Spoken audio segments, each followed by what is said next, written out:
My name is WavenDean Fernandez, and I have a company that's based on the Big Island, but I'm here in Honolulu doing business with clients here, it seems like almost every week. I'll have a little bit of my background that you can take a look at the end, but I wanted to spend the majority of the time that we have kind of talking story with you a little bit about the experience I've had working with brands both here on the mainland and international.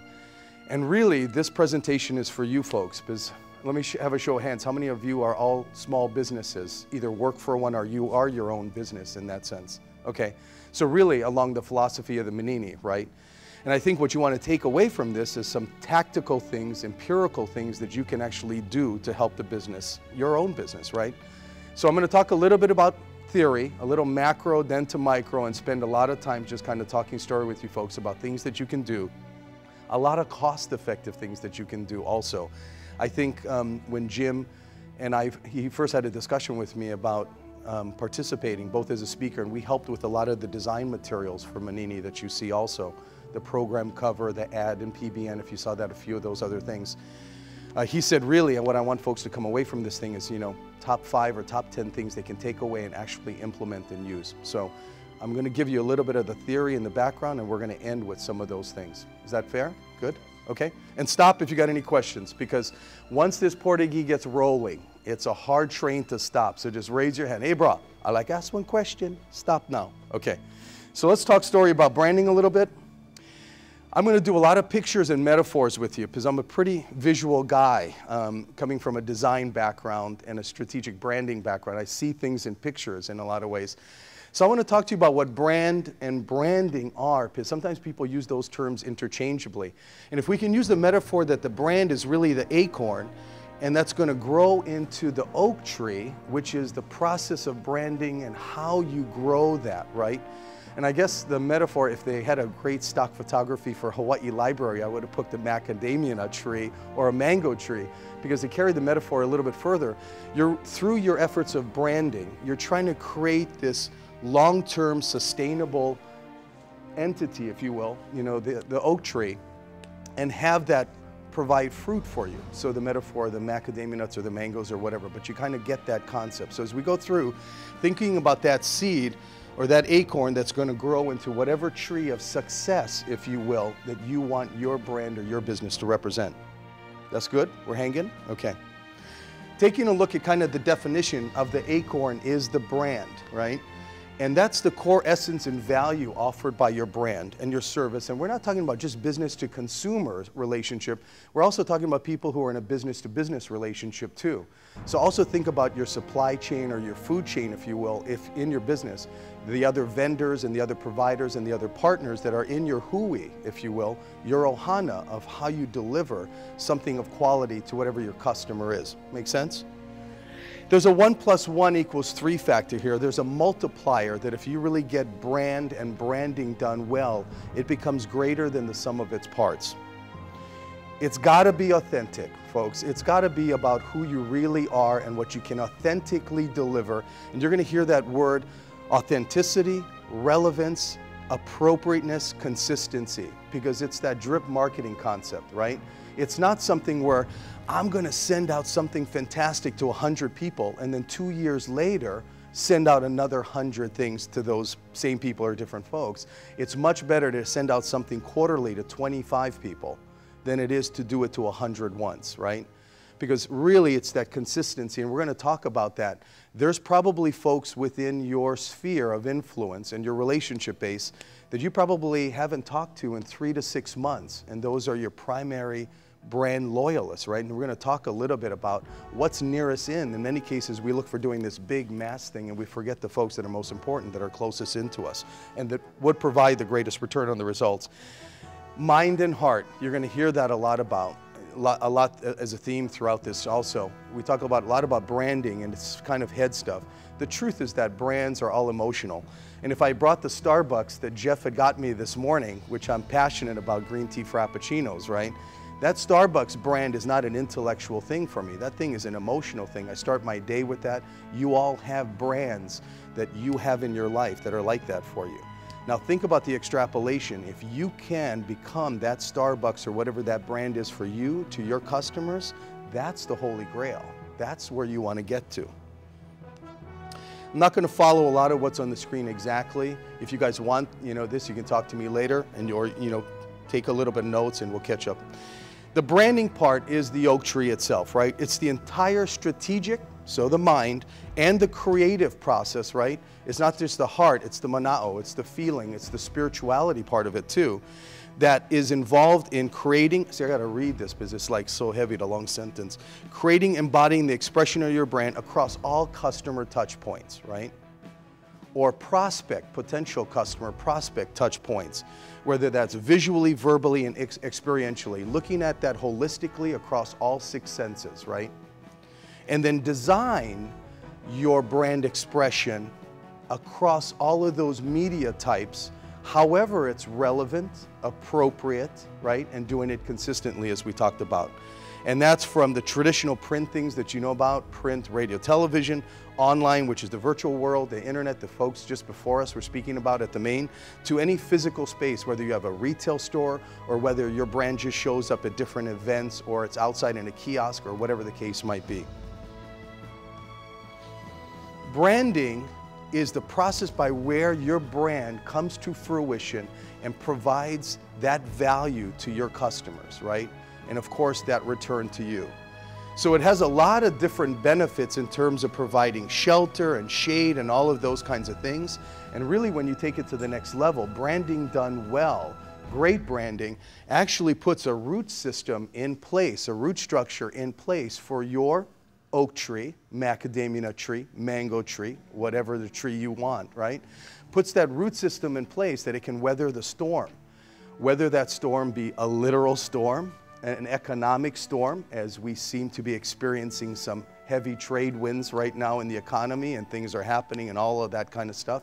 And without getting into that energy, branding during the down times or the tough times provides that stability that keeps that oak tree there.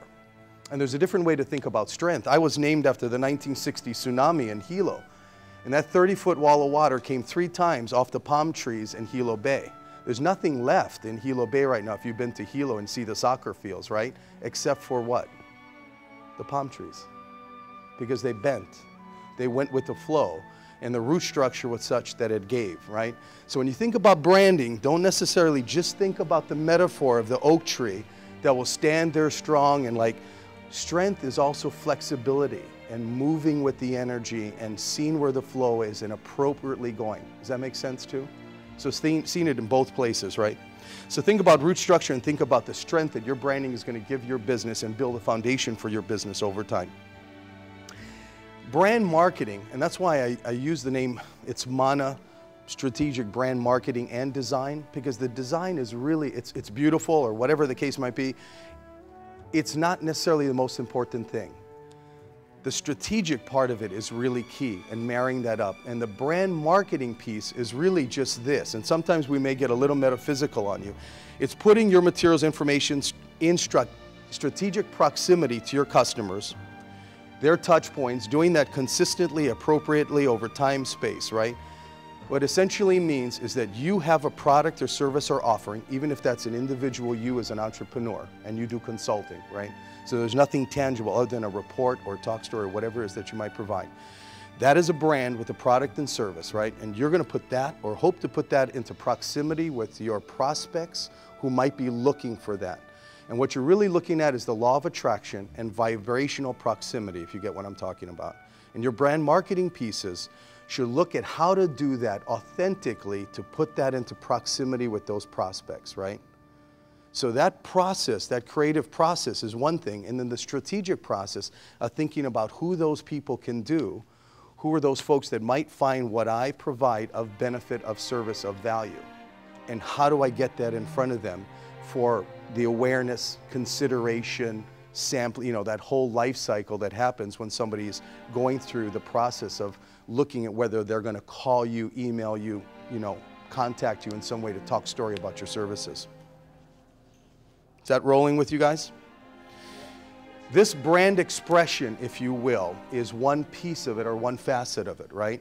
It creates the ripple effect to that holy grail that I talked about, that Starbucks factor of you being that to those potential prospects or the customers that you've worked with in the past, right?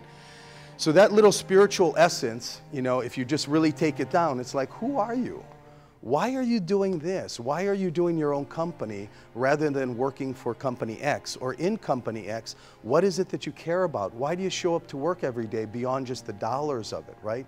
What is that essence, right? You got to get in touch with that, because that's what branding is all about.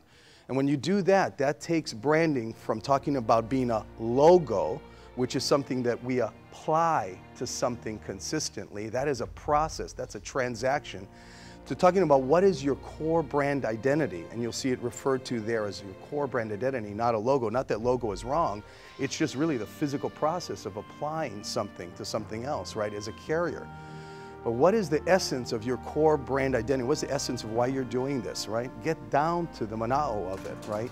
And only then can you look at how to visually and verbally express that essence across and create a ripple effect, right? So coming from that reason why you get up to do this, what's your passion, what's your kuleana, to then expressing it in a business way, what's your unique value proposition, your unique selling proposition, right? How you different, how you're, now you start getting some head stuff in it, then how you're gonna visually and verbally express that, your core brand identity, and then the brand expression, how you're gonna take that core brand identity and ripple effect it out, the acorn effect into the oak tree, and ripple that out to all the things that touch your prospects or customers. Let's stop right now. It's a lot of stuff. We good? Any questions about that? Oh. You talked about Starbucks before. I have a small business. How do I create a brand that's... Thanks, Jeff. Good question. Everybody says, well, gee, it's easy to be Nike, you know, and do the swoosh and all that if you got billions of dollars worth of advertising. Exactly true. That's one level of it. But if you're a Manini, you take with what you have to work with, and you can do the same effect within your ecosystem in your world. So you can take the Nike effect, the lesson that is, and for them, they need billions of dollars to do what they need to do worldwide, and they also do some really interesting guerrilla stuff. If we have time, we'll talk about that. Really interesting brand in terms of how they leverage their money and don't pay. Sometimes they do a lot of Manini, cool Manini things in terms of guerrilla marketing. But within your world, looking at your resources and your budget, that's what you have to work with. You can achieve that same kind of effect of ubiquity, if you will, and emotional connection if you do the right things. But it's got to really start from that source, people. If you're trying to brand something that is not truly what is your kuleana, it's not going to work. It's not going to be authentic. The world will know. You can only fake it for so long. Funny example, I ran a packaging group in San Francisco, and we did Mrs. Fields cookies. I don't know if they had them here, individually packaged, and there was for the convenience stores, right? And this was the first time Mrs. Fields was going out of the stores in the mall where you could smell the cookies being baked, right? The packaging was beautiful. It made you want to eat the product. The cookies had a metallic taste to them because that's the way the bakery's recipe was. People would buy it based upon the packaging once, try the cookie, never buy it again. So you can only fool all the people probably once, but you're not going to fool them the second time. The product, which is you, which has nothing to do with branding, has to be real, has to be authentic. The cookie has to taste good, okay? And that's your kuleana. And working with people who are brand specialists, you marry the two of those up and you have a powerful expression. But it's coming, that first drop has got to be real. Does that point come across a little bit? Did I answer, Jeff, to some degree? Taking that ripple effect across, again, creating that brand experience, whatever the product or service is, we just talked about that, the cost, the quality, consistency, delivery, relevance, all of that, that's your kuleana. People can talk to you about that, but that's something, you guys got to make good cookies day in, day out, and if they're packaged beautifully in the right places and they're convenient and priced appropriately and all the other business stuff, you will succeed, okay? Because you're doing the vibrational attraction thing correctly. The brand experience is really the holy grail. I won't go and talk about that, but what you want to try to achieve is the Apple effect. And I spent 5 years at Apple in the creative services group, and man, it was an intensive boot camp about what true branding is about. Because Steve Jobs, for all of his other stuff, understands one thing. You make beautiful products, things that delight people, imaginative things. You don't find out about what people want in focus groups, okay? You get a lot of feedback about what's the status quo, but in terms of like knowing what people want, but they don't know yet how to express that, that takes a little bit of a projection, right? And Apple has been able to do that kind of delightful product delivery for a really long and consistent time. They turn their people that buy the iPhones and things into brand evangelists, right? Brand ambassadors, where you'll wait overnight to be the first one in line to get something where 2 weeks later you could just walk in and buy it, right? What drives those kind of people? And those people will tell 10 or 20 other people in terms of the ripple effect, right? That is one of the Manini secrets or techniques. You have to figure out who could potentially be your brand loyalist in your sphere, your ecosystem of business and branding. And if you're not in relationship with those people on a consistent basis in a delightful way where you're reinforcing the relationship and knowing that they would tell 10 or 20 other people about you, don't even talk to somebody about doing direct marketing. Don't even talk to somebody about putting an ad in the newspaper or any of the other stuff that you want to do. If you're not doing that basic low-hanging fruit kind of stuff with the people who love and care and have experienced you already, that's your first Kuleana. Does it make sense? And we'll talk about that tactic a little bit more. But that's what companies like Apple, where they go beyond the product or service to an experience where you're passionate about them. You can't start your day without the Starbucks. You won't wear a pair of shoes to walk down the street, much less run a race, unless it's Nike, right? Those are the brands that have taken it to a whole different level. Video guys, are you tracking okay? Okay, because we're gonna have like huge sales of this DVD, I'm sure. Walter Landor is an interesting fella. I don't know if you guys know the history of him, but if you get a chance, go to landor.com. It's a place that I spent a little time with. And this guy was one of the real big founders of branding in San Francisco.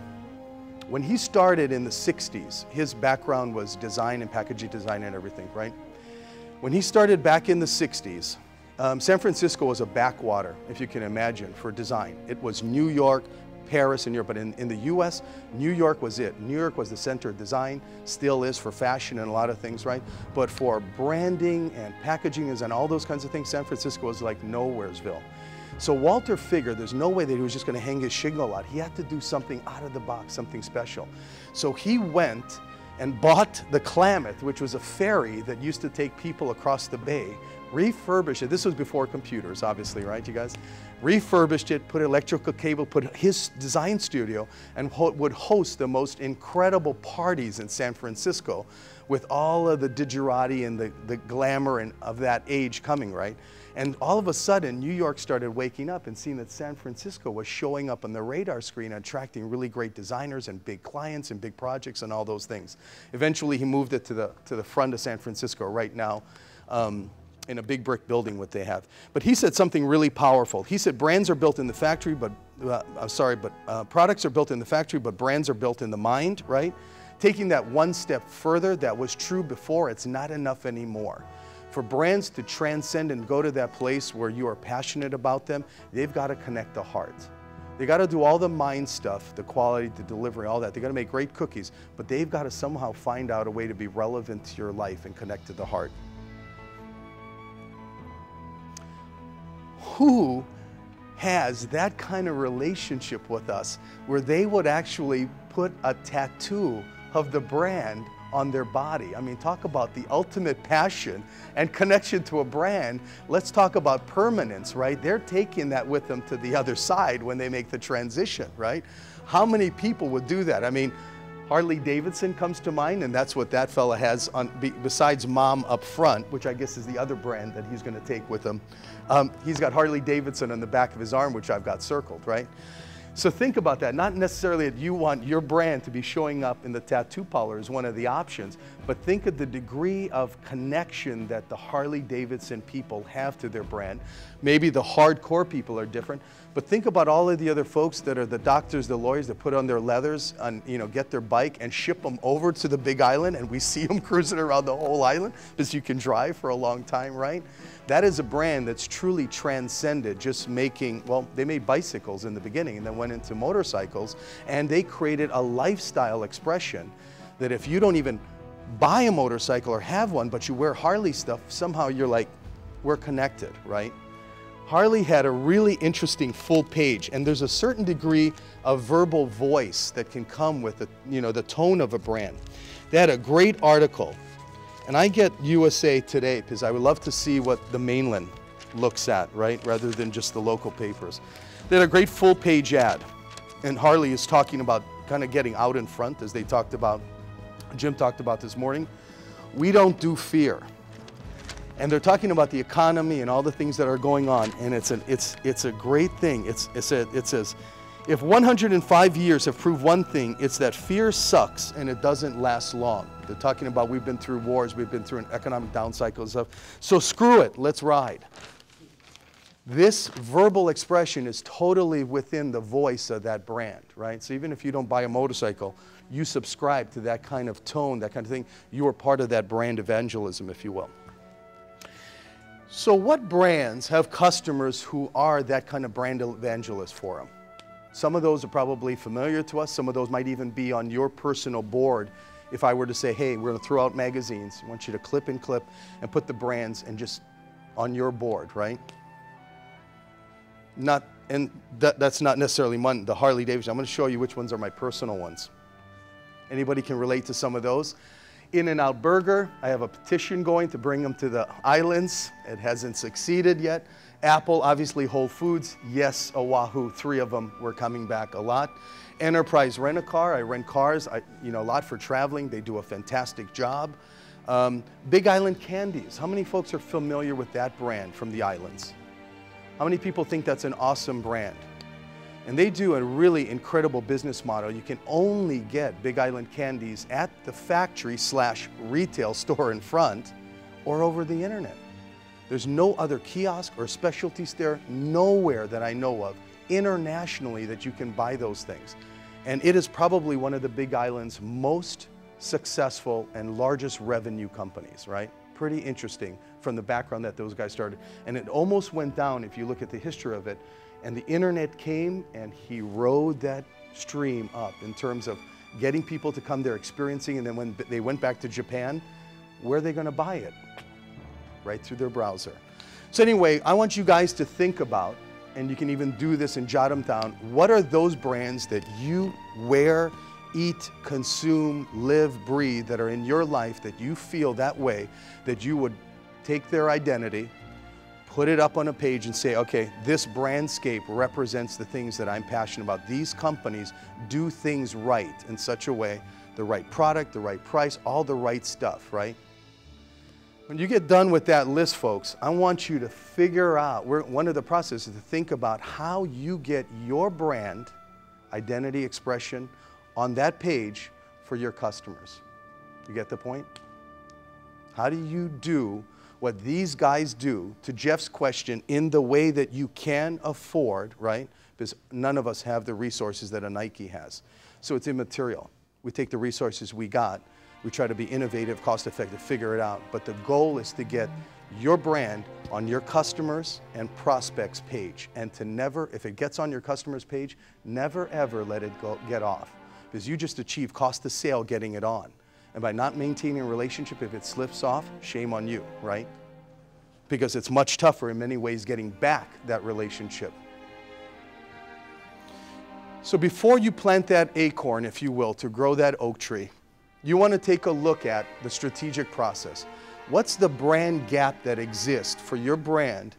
Where is it currently? Where does it need to go? And you can think about that and some answers will come to you. The other part, I mean, you can do this in a number of different ways. Sometimes it's informal, sometimes it's talk story. Big companies internationally spend huge sums of dollars looking at doing official research, internal, external, formal, informal. I think there's a professor from the university that's speaking about some of the research that was done. The Mono Hui works with Professor Tom DeWitt out of the Big Island, and he is an expert on brand experience, and he comes in with his team and does assessments and all this kind of empirical evidence gathering, right? But for a small brand, a lot of times you can think about it, meet with a consultant, talk to a couple of your customers, get their direct feedback, and do a lot of this kind of stuff, over a Starbucks. Look at the insights, landscape, competitive review, look what else is going on in your space, do an audit, and then kind of come up with some of the recommendations of what you're going to do to make your cookie taste better. When we look at that acorn being the brand, we really look at the embodiment of that as the core brand identity. And I think I touched on this a little bit before. Rather than just calling it a logo, there's a bigger gestalt to it, if you will, and that is the core brand identity because it represents that essence, okay? So how do and we're looking at things that will work visually and verbally. It's the icon of your brand. And how do all of those things work together holistically? How do they set the stage? How do they set the tone for future success when you look at your branding efforts? Captures the seed, no pun intended, because it's a nut, essence of your brand, values, promises. And if anybody's in the construction world, I don't know what the right measurement is, but they say when you build a single-story home, you need like a minimum of 6 inches of a foundation or whatever, right? And if you think you want to ever build a second or third story to that, you should pour an 8-inch or a 10-inch or 12-inch slab. The metaphor is the same for your brand. When you pour your foundation, don't just pour it thinking, hey, I'm only going to be the two of us. We're never going to have kids, or, we'll pour it thinking, where could that brand expand or grow to, knowing that it will. So it's much easier and cheaper to pour that foundation to have a second or third story, if you will, and expand and think about the extrapolation of that than to pour it once and be like, God, we got to go back and redefine the whole thing, or we got to move our house or lift the house and pour more slab, whatever the case might be. Think about that tree, that root structure up front when you're looking at how your brand would expand its services or offerings. I was discreet. I presented at the university and I didn't have the bar, but I didn't know what the public would be. I'm going to ask you guys a really interesting one. And I love this saying from Michelangelo. So take a read on that and see if it gets, and then we can just move past their slide. No need to talk about it, right? When you look at the oak tree, is the acorn already in it? When you start, even before it grows? Little head twister, right? Look into your brand in the same way. And that's how you can see where it could potentially go to, right? It's not an intellectual process. It's kind of a process of sensing, right, that, and feeling what's possible from that. I'm going to use myself as the example. We've got a number of clients, but if I can't do it for myself to some degree of success, forget about it. So looking at the Mana acorn, when I came back from the mainland to the Big Island for family reasons, I thought about what I was going to do here, and the message came to me, you're going to bring back and be of service. And I really love what was said this morning about being in service, right? What the gentleman said this morning. That was really beautiful. And being of service and what's in your kuleana. And how could I take that training and knowledge and all that stuff and be of service? And it's almost like the David in the marble thing, right? The oak tree in the acorn, kind of in reverse. I was told what this company was going to be named and how it was going to be, and that the name was going to be Mana, because it was going to be of service and it was going to be in service to a higher experience, if you will, okay? And that tactically I would take the stuff that I knew and help small companies. So the Manini part is perfect. You guys all know what the power of that name is, and we talk about it and use it interchangeably here, right? It's beautiful in Hawaii, we can do that, because in the mainland, if you start talking about some of that Mana stuff, they're like, there's the door, you're scaring me a little bit. But there's no other way to do it, folks, because all of the brands, at the essence of them, behind them, are people, right? They're people providing all of these things. So if you don't talk about that part of it, you're not talking about the real stuff. So when we get into the head a little bit, that core brand identity is the name of your company or your product or service, because there could be sub-brand offerings with that. The graphical element or the icon, the bug, the mark, the logo, if you will, the symbol is there. The descriptor of services at a big level is really, what do I do? Strategic brand marketing and design. And the tagline is more that emotive thing that you want to leave with people, right? That shorthand on an emotional level. And Paula Thomas is my verbal branding specialist, and I think she may be in the room. She comes in with me we partner. I do the visuals, she does the verbals, and the verbal piece, and together we create that core brand identity and the expression going forward. So the tagline or slogan is a little bit of that emotional piece, and then the other elements, the color, typography, and all of those kinds of things. How are we doing on time, folks? Good. Not good, too bad for talking story. Once that core brand identity is done and it captures all the right things, and folks, the right stuff is not my definition of what the right stuff is when we work with people. It's a co-creation process. It's talking story and bringing forward what is the right stuff, the essence for that person's brand, okay? And if any expert ever comes in and tells you this is what your brand is about, that's where you go toward the door. They should be coming in and saying, what's the David in your block of marble? What's the oak tree in your acorn? what's the macadamia nut tree in your, you know, and if they really get crazy, it's like, what's the mango tree in your mac nut? And you're like, whoa, that person's really thinking outside the box. And it's developed with a consistency, appropriateness, blah, blah, blah. And then it's, look, long laundry list of stuff, you know, business cards, brochures, all the things that you could potentially bring your story in proximity to your prospects or your clients. And in some cases that might be done with a brochure, in some cases that might be done with email. And there's cost issues there, appropriateness issues, consistency issues. I mean, the God is in the details, if you will, in some of those things. It's not just knowing, okay, we're gonna create a brochure and send it out to everybody. Nah. One size doesn't fit all sometimes. Once that's done and you know all that, and you've got all those 6 touch points and you're talking to people about the sound of your brand, right? Which luxury cars, you guys know they actually have sound engineers that tune the sound of the clicking return things in BMWs and the exhaust pipes and things. All of that stuff is not left to chance. The experience when you get in the new Jaguar, so I've heard, is the little knob that you turn, you know, pops up and raises up, and the lights come on, and the head designer said, I want people when they got into a Jaguar to feel like they were turning on the animal and it was coming alive, because that's what the writer was saying. All those things, when brands achieve parity, you think about the next little thing you can do to delight somebody across those 6 senses, right? So time for sit back and relax. We've achieved it. Kick back. We did all our branding. It's right, and let the results return. Wrong. It's the same as life. Brands are living, breathing entities just like you, because what do we say, people? Brands are not the stuff. They're you, and they're the humans behind the Nike swoosh and all of those things, right? And if you look at the way branding has evolved from where it was back in the 50s and 60s and even further back, way back in the medieval ages, when branding came about, and you were a butcher, you put a picture of a pig or a cow or whatever you slaughtered, and that was enough. People got it. All right, I want the pig for dinner tonight. I go to the pig guy with the sign. What about when 3 pig guys moved in? Now the pig wasn't enough.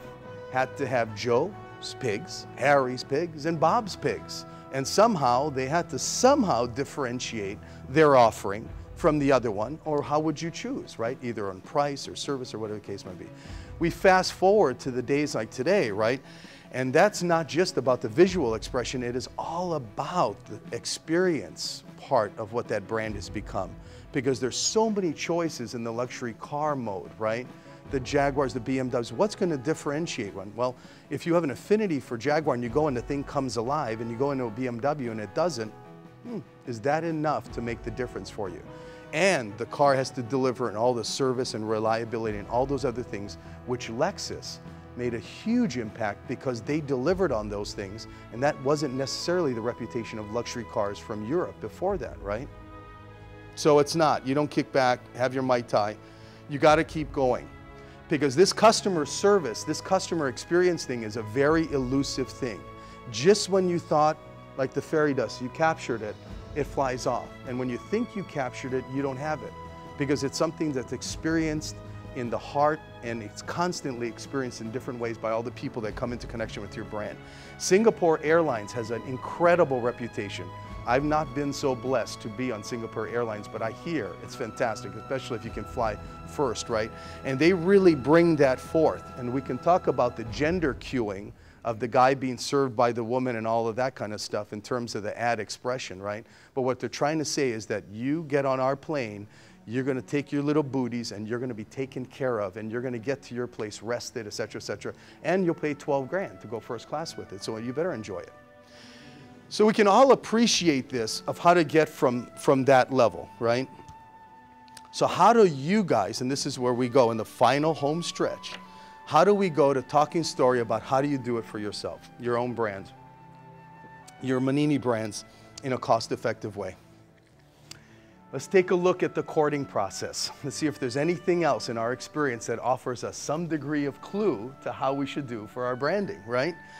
So I did this with the college kids, right? Because I'm like, okay, at the end of the presentation, how am I gonna know these guys they're awake? And I was right at the end of finals. I was the last thing before they got out the door and headed off to summer break. So I was like, you guys, start dating before asking to get married or hooked up, right? And you do the things in dating where you show up on your best behavior, your best appearance, right? You groom and wash and shave the things that should be appropriately so, and you do those consistently over the courting process, right? And slowly, consistently through this courting, dating process, you continue to show up at the level that you say. You keep your word about that. And then every once in a while, with your potential loved one and romantic interest, you do something delightful. You come home with tickets to the theater, or you're going to a movie, or it's a weekend away at a nice resort, or whatever. You guys know in your personal relationships what that delight factor is about. When your partner or your spouse shows up and they're doing something completely out of the box, like, why'd you vacuum the living room? What do you want? What's up? What's going on? Same thing with your brand and the relationship with your customers and your prospects, right? Look at how you show up and how you could do things to delight them, all within the sphere of what you can afford, etc., right? For those that came late, I'm going to pass around the lollipops. If you didn't take one, please take one. You can just pass them on. Doesn't take a lot of money, folks. Little things like that you can do to kind of put your brand on and have people experience it and create something memorable, right? And we can talk story about a lot of those ideas. And Lorna Ahi, who's in the back of the room, the woman is part of the Mana Hui, has Serendipity Marketing. And I work with her when we're kind of handed off a lot of our brand programs, and people are like, now I got all this stuff. What do I do with it? When do I do it? And all that. I need somebody to help me. She'll come in and talk story about how you can do these kinds of things. And it's perfect for Manini companies because it's super, super cost effective.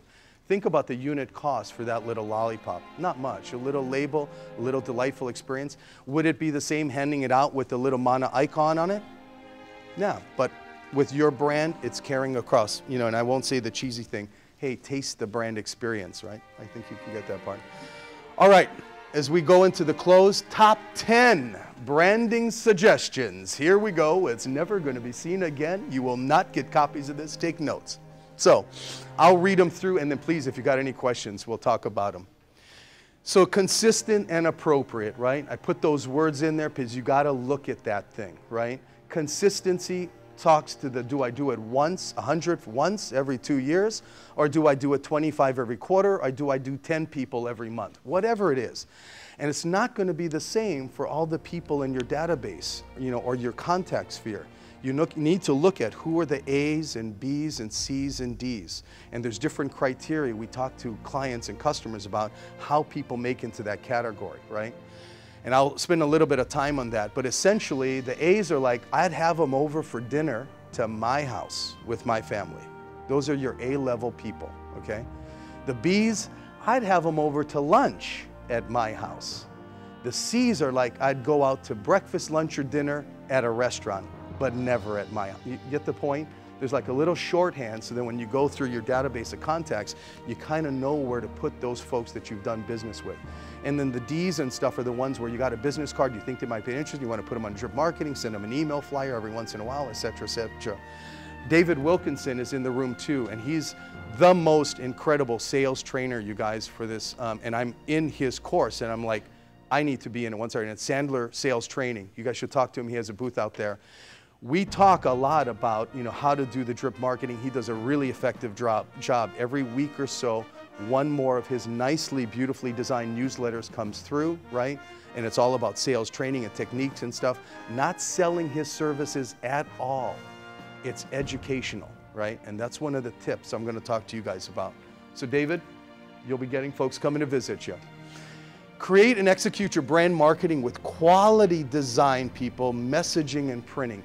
How many of us have received the realtor mailers, you know, the little farming cards that come in, right?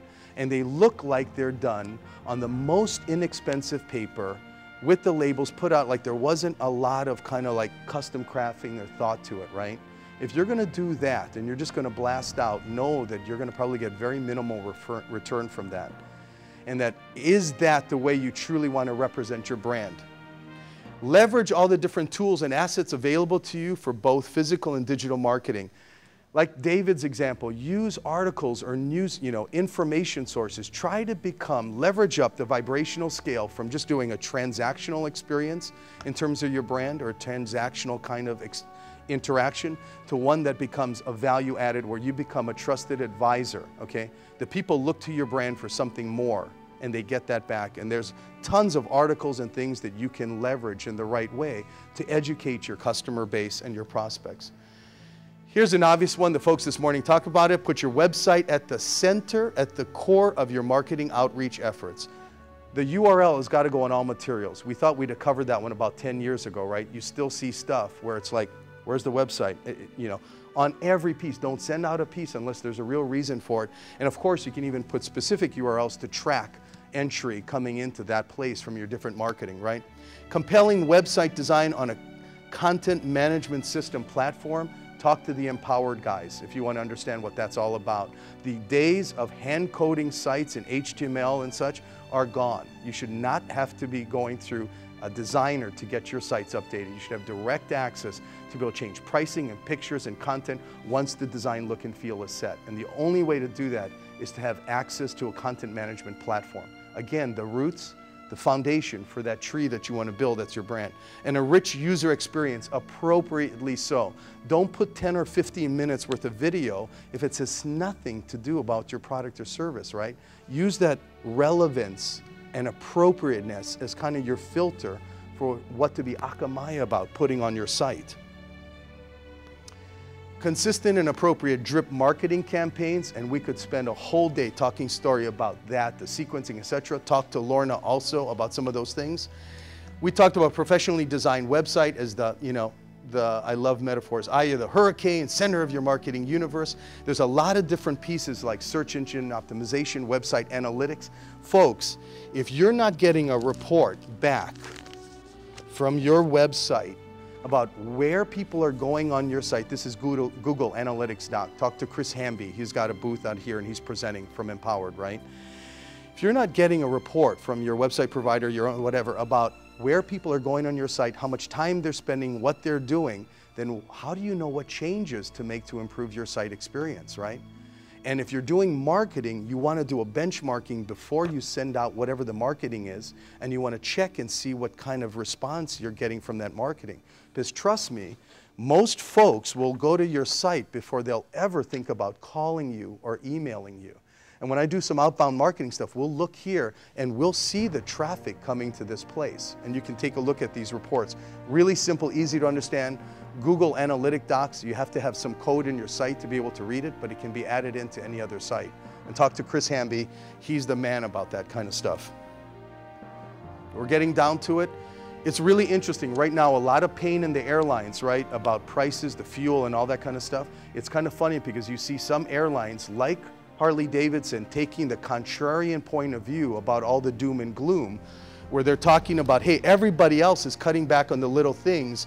We're not. We're still doing those little things that delight you, right? Especially when it's a higher paying fare customer. They had better be taking care of those full fare business and first class flyers, because that's their A's and B's, right? That's their bread and butter.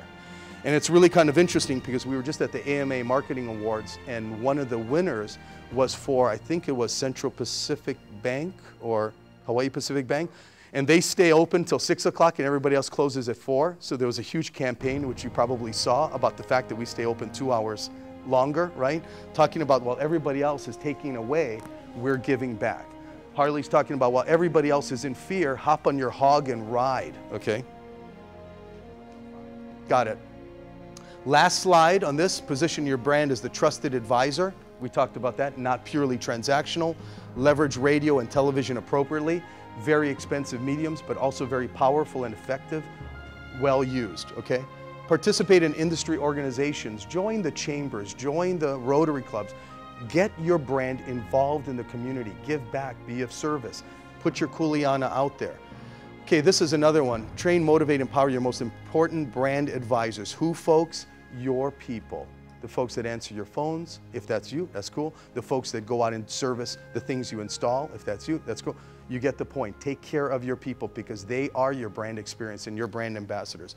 If we go to Starbucks and have a bad experience, do you think it's the CEO of Starbucks that, It's the people right there that you're interacting with. Brand market internally and externally to your supply chain of business partners, your clients and prospects. Ask them for referrals. And the last thing is sustain that experience. Look at the ecosystem your brand exists in. Don't just think about out. Look in and look at all the partners and different folks that you work with.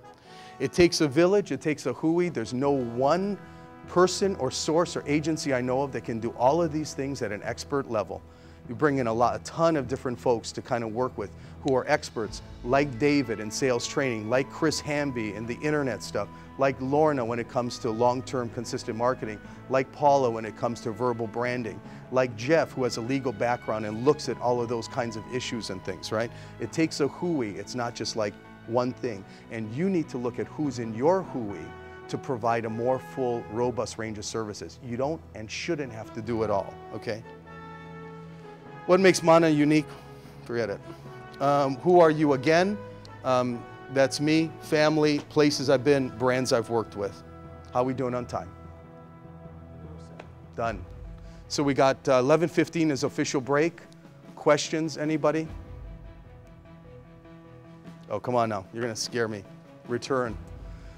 How was that? Did that speak to anything that you could tactically take away and work with? Did that give you any ideas at all? Even 1, 2, or 3 things that you could potentially use and go with, because that was the key. And if it didn't, let's spend a little time and talk story about what that is, sir. Waven, has somebody who has spent a lot of time in the mainland, what adjustments in your approach, if any, have you taken when you came back to the islands? Well, it's really kind of funny because the biggest one was changing my clothing presentation. Because when I came back, I had the full suit pants with the shoes also, because I just got off the boat from San Francisco, right? So I was like, okay, that's it. And people are like, who's that guy that just came back to the Big Island? And it's funny because if you look at the website, my creative director, who's lived all over the world but is not from Hawaii, looks more local than I look, right? So when we show up there, like, who's the haole in the suit? And they thought he was the local guy. It was quite the obverse, right? Been born and raised here in 4 generations in the family, right? So changing kind of the feeling was like, okay, I'll have to embrace the shorts thing, but I'll do it my own way, right? So I was just teasing, that's one of them. In terms of a business thing, I always really, and I thought this was so powerful, and you guys have heard this, and it is really true, because I use this in the mainland and internationally doing this kind of work. I took the aloha from here there. And so coming home, it's great because it's kind of being back. You talk story with people, you build a relationship, you build a connection, you look for common ground. It's not heavy-handed. You don't go for the sales. You don't try to close them and slam them. And, you know, it's a different style and a different nuance of doing business in the islands, right? And the mainland, in many cases, is very transactional, where it's like, okay, what do you got? What do you got? What price? You know, all those kinds of things, right? But I found that when the true relationships that would be successful are the ones that would be based upon talking story and getting to know and creating a connection and having them trust you. All the same kind of human stuff that we live and breathe here almost kind of without thinking about it, right? So originally it wasn't a hard transition per se, other than the dress coming back. And I've really enjoyed and have been very blessed to be able to like help Manini companies with some of these things and to see them do even some of the things and work towards success with that. It's really been beautiful. Whereas the companies I worked in the big mainland, they're big, FedExes, blah, blah, blah. You do stuff, you see it, but it's like, it's not like one-on-one, you know, it's not individual, it's not the same kind of connection. So I love it. It's been awesome. And there's such a need here, and I think that's why the Manini Conference exists too. I think there's such a need and a receptivity. And there's also that whole thing, as you guys all know, you know, the mainland people come and tell us what for do because we're not smart about stuff, right? And the truth is that we have a lot to teach that, and we have a lot to share with the world about how we do business with aloha and how we live with aloha. And I don't think a lot of us here really appreciate that unless you've been and you've come back and you've seen how valuable that piece is. So did that answer a little bit, or? Another question for you. Sure. Of course, we all know that many smaller companies have limited resources. Yep. And how do you suggest they kind of prioritize this execution if they're starting with a limited Well, first I would start back at the acorn metaphor, right? What we would probably do is sit down, take a look at how you're expressing your brand right now. And first off, feel if that's real, okay? How authentic is that? Is that real? Is that really what's up? Because most folks don't make a change unless there's some kind of pain going on, right? Something kind of like, I got a scratch, you know, something motivating it, right? So most of the folks are going to be receptive because their current brand, there's a gap. It's not going to take them. They just know this or they feel this or something, and they've been troubled by something in their, you know, their branding, if you will. And so you look at that and you talk about, okay, where is it now? Where do you want it to go? How does it go there? How does it pull you? How does it create updraft, you know, for you to get there? Does it visually and verbally connect? Is it in alignment with where that brand is going to go, right? Because when you do brand work, it's not about representing where you're at. You already got where you're at. The whole point is going from the acorn to the tree. That transition, that journey is why you do a branding exercise, because you're hoping that it's going to return something on that investment, right? So if you're good and successful and happy with where you're at, cool, no need branding. But if there's something missing about the success or something that doesn't feel like this is going to take me there, that's when you start looking at that and then looking at those pieces. So that's where I would start, is the core expression. Because if you're putting all this stuff out into the marketplace and it doesn't vibrationally resonate with what's truly real and authentic and how that's visually and verbally presented, the expression will never turn into an experience. You get that? You gotta turn your brand into an experience for your customers or your prospects to really leverage into a place that's not transactionally based. It's relationship based. And when it's relationship based, you can do a lot of stuff and ask for a lot of stuff and get a lot of permission from your customers, whether it's pricing or forgiveness for a mistake or whatever the case might be. That's what a brand gives you, is the root structure to stand strong in the wind or to bend with the waves or whatever is appropriate for the market conditions that are going on. Your brand will maintain its integrity while everything else gets washed away. Make sense? A little bit? Feel the vibration of that rather than... So some of this stuff is vibrationally based. It's not just the pieces. You got to come from that place first to have it be truly powerful. Thanks. Is that okay? My dear. Yes?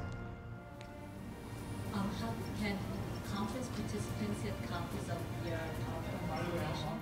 Absolutely not, unless it involves a free lunch.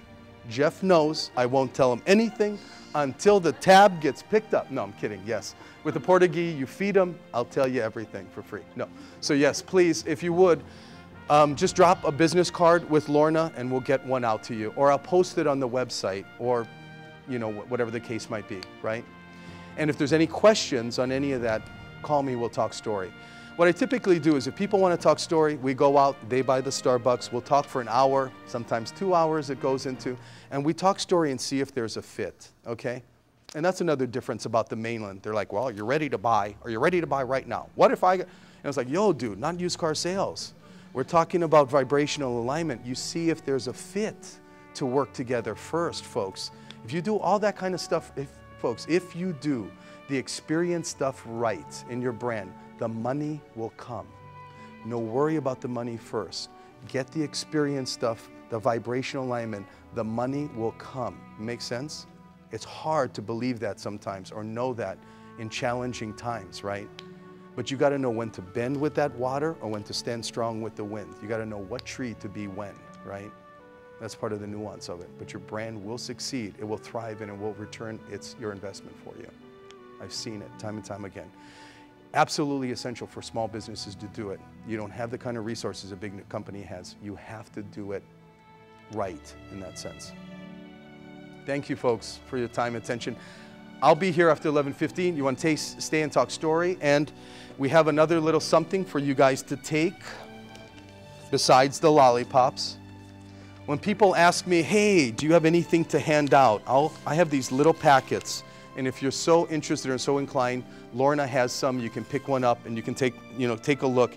And there's Manini. I have a whole module that I put together, which I knew I didn't probably have time to show you today, just on how I do it for Mana. Because I said to you, if I'm not somewhat opposite of the cobbler's children's example, right? So I better practice on myself first before I start going out hanging a shingle that will do medicine on other people, right? So a lot of the things that I've done for Mana, I've had to do cost effectively because I don't have 300 people behind me like at Landor to do all that kind of stuff that they do for the big companies, right? I'm just like you. Single person, I got a small creative team, all of the, just like you, just one of you, no different, right? And it's hard too because sometimes you have the knowledge and you just don't have the bandwidth to put it into place, right? So frustrating because you got to do all this kind of stuff. So if you're interested, you want to stay, we can go through the Mana thing. I can show you later or whatever, but this is one of the pieces where people said, hey, where's your brochure? Where's your thing? And it's just simply a little flyer that we have that we use as one of the ads in like Luxury Home Magazine, which you'll see again. And then a little what's called a jumbo card on each of the basic, we have about 6 more in production, but each client case history will get a little card, talk story about what we did, the before and after, little testimonial. So there's some strategies, hopefully you'll see in some of the materials we've produced for ourselves that would totally be relevant and extrapolate to yourself, right? So sometimes it's hearing it and seeing, you know, and then sometimes it's seeing it and feeling it. And it's like, oh yeah, that's really possible. As I mentioned, we did some of the Manini things, so the jumbo card, if you got that from Manini and all those things, right? That was one design kind of architecture, and Jim Levine would call me and we would just really kind of leverage some of those pieces and create whatever other expression he wanted, and sometimes very short timelines, right? And deadlines on that. So those are in the back if you're so inclined and you're so interested. And you want to leave a business card, and I'll also have business cards in the back, or you can come and get one and we'll talk story. Is that good? Mahalo, everyone. Thank you very much.